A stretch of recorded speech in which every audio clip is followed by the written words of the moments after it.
अनिल देशमुख, अनिल देशमुख, अनिल देशमुख। जम्मू में शिवसेना डोगरा फ्रंट जो है महाराष्ट्र के अभी के फिलहाल के माहौल पर प्रदर्शन कर रही है और ये मांग कर रही है कि अनिल देशमुख जो कि गृह मंत्री हैं महाराष्ट्र सरकार में, उनके रिज़ाइन की डिमांड कर रही है शिवसेना डोगरा फ्रंट। जिस तरह से सचिन वाजे जो कि महाराष्ट्र पुलिस में सीनियर अफसर थे, सस्पेंडेड है, अभी उन पर NIA की हिरासत में है और पूरी जांच जो है वो एंटीलिया के बाहर विस्फोटक जब मिला उसके बाद पूरी जो इन्वेस्टिगेशन है जब वो NIA के पास गई, वहाँ पर देखा गया कि जो सचिन वाजे है वहाँ पर कुर्ता पैजामा पहनकर उस सस्पिशियस गाड़ी के पास, स्कॉर्पियो गाड़ी जिससे विस्फोटक मिला था, उसके पास देखा गया। उसके बाद जब रडार में सचिन वाजे आया तो उससे पता चला कि उसके तार ये बहुत ज़्यादा सरकार के बीच तक जुड़े हुए हैं। और जैसे ही अभी पहले जो पूर्व जो मुंबई पुलिस के कमिश्नर हैं परमवीर सिंह, उन्होंने महाराष्ट्र के CM उद्धव ठाकरे को जो एक लेटर लिखी जिसमें उन्होंने ये कहा कि अनिल देशमुख ने सचिन वाजे को ये कहा था कि आप 100 करोड़ रुपए की वसूली का एक टारगेट दिया था उन्हें।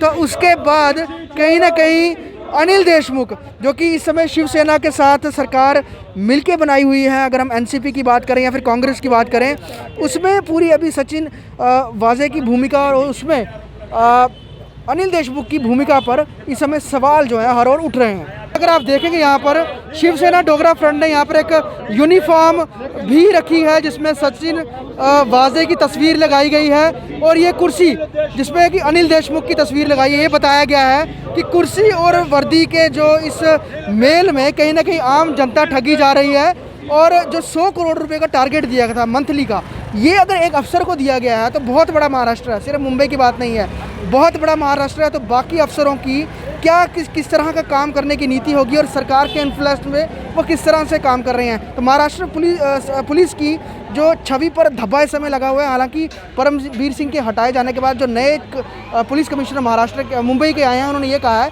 कि सबसे पहले हमें पुलिस की इमेज दुरुस्त करने के लिए काम करना चाहिए। और साफ तौर पर जो शिवसेना डोगरा फ्रंट है वो ये कह रही है कि रिज़ाइन करे। रिज़ाइन करने के लिए हालांकि और जो सियासी पार्टियाँ हैं या फिर तमाम देश के अलग अलग कोनों में जो लोग हैं वो महाराष्ट्र सरकार पर दबाव बना रहे हैं और ये भी कह रहे हैं कि चीफ मिनिस्टर उद्धव ठाकरे जो हैं वो जल्द अपने होम मिनिस्टर का जो है उनकी बदली करें, उनसे कुर्सी जो है ले ली जाए, लेकिन फिलहाल ऐसा कुछ दिख नहीं रहा है। तो मेरे साथ शिवसेना डोगरा फ्रंट से यहाँ अशोक गुप्ता जी। अशोक जी, जिस तरह से एक अफसर को 100 करोड़ रुपए के लिए टारगेट देना, पूरे महाराष्ट्र की क्या स्थिति होगी? और वर्दी के पीछे जहाँ लोग शहादतें देते हैं और हमारे जम्मू कश्मीर में देखा जाता है कि वर्दी का बहुत सम्मान किया जाता है, हालांकि महाराष्ट्र भी देश का एक अभिन्न अंग है, एक फाइनेंशियल कैपिटल है मुंबई, वहाँ की इस तरह की तस्वीरें क्या देश में संदेश देती हैं कि पुलिस कुर्सी के इन्फ्लुएंस में आगे किस तरह से काम कर रही है? श्रीमान वाजे ने एक गाड़ी अंबानी के घर के बाहर खड़ी करी, उसके अंदर एक ऐसा पदार्थ रखा जिससे वो 100 करोड़ रुपया इकट्ठा करने में उसको आसानी हो जाती। 1 महीने के अंदर 100 करोड़ रुपया डायरेक्टर जनरल पुलिस महाराष्ट्र का कह रहा है। और गृह मंत्री इसकी कुर्सी लगाई है, फोटो लगाई है। छोड़ कुर्सी भाई, तुम पर आरोप लगे हैं। अगर परमवीर सिंह पर आरोप लगा करके उसको सेट असाइड किया जा सकता है तो गृह मंत्री को नीचे क्यों नहीं उतारा जाता, उसके बाद में इंक्वायरी क्यों नहीं की जाती? ये मेरी मांग है। इसलिए मैं मांग करना चाहता हूँ सुप्रीम कोर्ट के अंदर परमवीर सिंह जी ने कहा है भारतीय जनता पार्टी के नेताओं को मारने की एक बहुत बड़ी साजिश चल रही थी और उसके बाद के अंदर 100 करोड़ रुपया हर महीने कैसे इकट्ठा किया जाए, बड़े बड़े आकाओं के पास किस किस तरह से पहुंचाया जाए, इस यूनिफॉर्म को, ये यूनिफॉर्म आज बदनाम करने की बहुत बड़ी साजिश चल रही है। यहाँ पर जो लोग शहीद हुए इस यूनिफॉर्म को पहन करके, आज उन पर क्या गुजर रही होगी, इसके विषय के अंदर सचिन वाजे को उत्तर देने का प्रयास करना होगा। और वो जो बड़े बड़े सियासतदान, शरद पवार जी, आप एक बहुत बड़े नेता हैं, आपको इस तरह की भ्रष्टाचारियों के बीते के अंदर आपको नहीं आना चाहिए। इसलिए मांग करना चाहता हूँ ये जो अनिल देशमुख बैठा हुआ है इसको नीचे उतारो।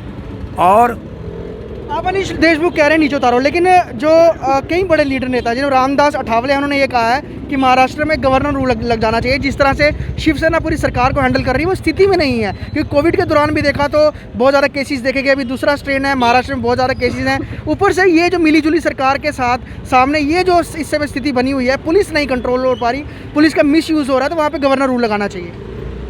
मैं इसके विषय के अंदर यही उत्तर दूंगा, जब तक प्रूफ नहीं हो जाता तब तक गवर्नर रूल के विषय के अंदर आज परिस्थितियां बड़ी भिन्न हैं। दो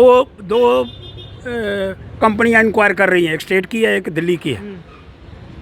और श्रीमान परमवीर सिंह जी ने कहा है कि सीबीआई इंक्वायरी होनी चाहिए। मैं स्पष्ट करना चाहता हूं, परमवीर सिंह जी को उतारने के बाद इंक्वायरी चलने के उपरांत वो उसको प्रभावित ना कर पाए, तो ये जो अनिल देशमुख है, ये किस बाग खेत की मूली है, इसको क्यों नहीं उतारा जाता, इसके विषय के अंदर स्पष्ट करने का प्रयास करना होगा।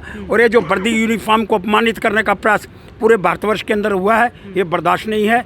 बड़े अच्छे अच्छे लोग शहादत पर गए हैं, उनकी यूनिफॉर्म को नाज है उन पर, लेकिन सचिन वाजे ने इसका अपमान करने का प्रयास करा। सचिन वाजे ने अपमान करने का, आपको मैं बताऊं कि जिस तरह से मुंबई में हमला हुआ था, उसके बाद कई पुलिस अफसर जो हैं शहीद हुए थे और आज भी उन्हें याद किया जाता है। लेकिन सचिन वाजे के ऊपर जो एलिगेशन लगे हैं, पूरी इन्वेस्टिगेशन भी चल रही है, एक और एटीएस पूरी इंक्वायरी कर रही है, दूसरी एनआईए कर रही है। और फिलहाल की स्थिति पे आज तक के अपडेट से 5 गाड़ियां फिलहाल मिल चुकी हैं जिसका उपयोग सचिन वाजे करता था, और ये लग्जरी गाड़ियां, हालांकि 8 गाड़ियों के होने का अनुमान है। और जो अभी की गाड़ी जो मिली है, ये दमन दादर से मिली है, वॉल्वो एसयूवी है।